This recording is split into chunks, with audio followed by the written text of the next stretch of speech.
ಗಂಡನ ಮನೆಯವರ ಕಿರುಕುಳಕ್ಕೆ ಮಹಿಳೆ ನೇಣಿಗೆ ಶರಣು.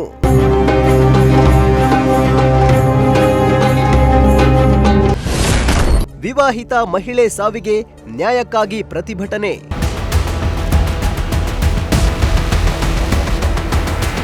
ಗಂಡನ ಸಾವಿನ ಬಳಿಕ ಗಂಡನ ಮನೆಯವರ ಕಿರುಕುಳಕ್ಕೆ ಬೇಸತ್ತ ವಿವಾಹಿತ ಮಹಿಳೆಯೊಬ್ಬರು ಆತ್ಮಹತ್ಯೆಗೆ ಶರಣಾಗಿರುವ ಆರೋಪ ಕೇಳಿಬಂದಿದೆ. ಮಗಳನ್ನ ಕರೆದುಕೊಂಡು ಆಕ್ರೋಶದಲ್ಲಿ ಕುಟುಂಬಸ್ಥರು ಮೃತದೇಹವನ್ನ ಗಂಡನ ಮನೆಯ ಮುಂದೆ ಇಟ್ಟು ಪ್ರತಿಭಟನೆ ನಡೆಸಿದ್ದಾರೆ. ಹಾವೇರಿ ಜಿಲ್ಲೆಯ ಹಾನಗಲ್ ತಾಲೂಕಿನ ಕಾಲುವೆ ಕಲ್ಲಾಪುರ ಗ್ರಾಮದ 28 ವರ್ಷದ ನೀಲವ್ವ ನೀರಲಗಿ ಎಂಬ ವಿವಾಹಿತ ಮಹಿಳೆ ಆತ್ಮಹತ್ಯೆಗೆ ಶರಣಾಗಿರುವ ಘಟನೆ ನಡೆದಿದೆ.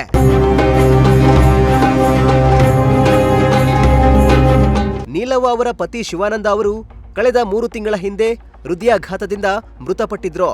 ಪತಿಯ ಸಾವಿನ ಬಳಿಕ ನೀಲವ್ವಗೆ ಗಂಡನ ಮನೆಯವರು ಹಾಗೂ ಸಂಬಂಧಿಕರು ಮಾನಸಿಕ ಕಿರುಕುಳ ನೀಡಲಾಗ್ತಾ ಇತ್ತು ಎಂದು ವಿವಾಹಿತ ಮಹಿಳೆಯ ಕುಟುಂಬಸ್ಥರು ಆರೋಪ ಮಾಡಿದ್ರು.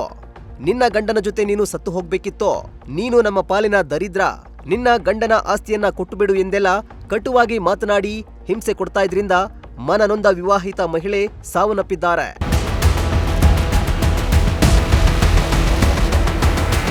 ಇನ್ನು ವಿವಾಹಿತ ಮಹಿಳೆಯ ಸಾವಿಗೆ ನ್ಯಾಯ ಸಿಗಬೇಕು ಹಾಗೂ ತಪ್ಪಿತಸ್ಥರ ವಿರುದ್ಧ ಕ್ರಮ ಕೈಗೊಳ್ಳುವಂತೆ ಆಗ್ರಹಿಸಿ ಮಹಿಳೆಯ ಕುಟುಂಬಸ್ಥರು ಗಂಡನ ಮನೆಯವರ ಮುಂದೆ ಪ್ರತಿಭಟನೆ ನಡೆಸಿದ್ರು. ಸದ್ಯ ಈ ಸಂಬಂಧ ಆಡೂರು ಪೊಲೀಸ್ ಠಾಣೆಯಲ್ಲಿ ಪ್ರಕರಣ ದಾಖಲಾಗಿದ್ದು ತನಿಖೆ ಮುಂದುವರೆದಿದೆ.